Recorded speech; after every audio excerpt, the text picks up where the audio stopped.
That's a Prado? That is a Prado, mate. And it's also a milkshake. It's a built Prado. It's got, Yeah. look, he wheels it. Matthew's 1996 Prado has seen plenty of hard use on the tracks and some simple mods to get the job done. Sitting on a 2-inch lift and 32s, the Prado is fitted with a snorkel, spotties and light bar, plus camping mods which include a custom rear drawer, awning, fridge and slide, dual battery system, and the all-important fishing rod holder. I like your style.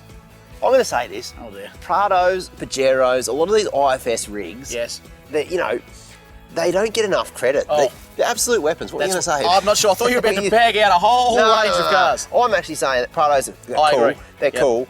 They're not Land Cruisers, unfortunately, in case you're wondering. They're certainly not patrols. There's a lot of people on the fence with that one, but Yep.